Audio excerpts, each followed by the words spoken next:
செலியன் மாலினி வீட்டுக்கு போயிட்டு, ஜெனியும் நானும் பிரிஞ்சது காரணம் நீ தான், நிரந்தரமா பிரிஞ்சுட்டோம்னா உன்னை நான் கொலைய கூட செய்வேன் சொல்லிட்டு வரும்போது எழில வீட்டு வாசல்ல பாத்துடுறாரு செலியன். எழில் செலியன் கிட்ட சொல்றாரு, எதுக்கு தேவையில்லாம இங்க வந்துகிட்டு இருக்க, இதை இஷ்யூவா வச்சுக்கிட்டு மாலினி திருப்பியும் ஒரு விஷயத்த கிரியேட் பண்ணா நீ என்னடா பண்ணுவ, கொலை மிரட்டல் கொடுக்குறேன்னு போலீஸ் ஸ்டேஷன்ல கம்ப்ளைண்ட் பண்ணா என்னடா பண்ணுவ, எழில அவன் கொடுத்துருவாள். அவ மாலினியோட நீ பேசிக்கிட்டு இருக்கப்பதான் ஜெனி எப்ப கார்ல போனாங்க இந்த பக்கம், நீ உள்ள போறதையோ வெளியே வர்றதையோ பார்த்தாருன்னா என்ன ஆகும், ஜெனி கிட்ட ஒண்ணுக்கு ரெண்டா சொல்லி வைக்க மாட்டாரு.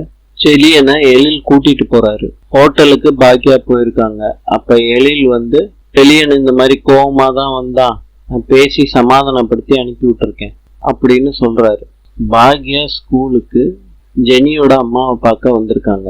ஜெனியும் செலியனும் பிரிஞ்சிருக்காங்க, ஆனா நிரந்தரமா பிரியலையே, அதுக்குள்ள எதுக்கு இன்னொரு கல்யாணத்தை பத்தி பேசுறீங்க, எனக்கு சரியா படலன்னு பாக்யா சொல்றாங்க. இப்படி ஒரு விஷயத்த கேள்விப்பட்டான் செலியன். அதான் அதை பேசுறதுக்காண்டி உங்க வீட்டுக்கு வந்திருக்கான். பேச வந்தவன அடிக்கிறதெல்லாம் நியாயமே இல்ல. பாக்யா அடிச்சது தப்புதான், கோவத்துல தெரியாம பண்ணிட்டோம். இதே வீட்லயும் கோவத்துல செலியனுக்கு இன்னொரு கல்யாணம் பண்ணி வைக்கணும்னு சொல்லிக்கிட்டு இருக்காங்க.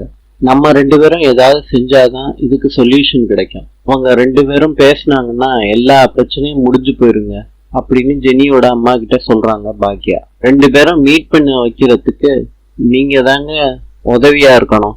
ஜெனியோட அப்பாவை தாண்டி நான் எந்த முடிவும் எடுக்க முடியாது அப்படின்னு சொல்லிட்டு கிளம்பிடுறாங்க ஜெனியோட அம்மா. பாக்யா ஈஸ்வரி கிட்ட சொல்றாங்க, நம்ம ஹோட்டலுக்கு வராதுக்கு காரணம் எனக்கு தெரிஞ்சு போச்சு. என்னக்கா, இந்த கார்லாம் பக்கத்து கடைக்காரங்களோடது, அங்க போர்டுல நோ பார்க்கிங்னு போட்டிருக்காங்க, நமக்கு காரை பார்க் பண்றதுக்கு இடமும் இல்ல, இங்க காரு வண்டியை பார்க் பண்றதுக்கு ஏதாவது சொல்யூஷன் கண்டுபிடிக்கணும் ஈஸ்வரி.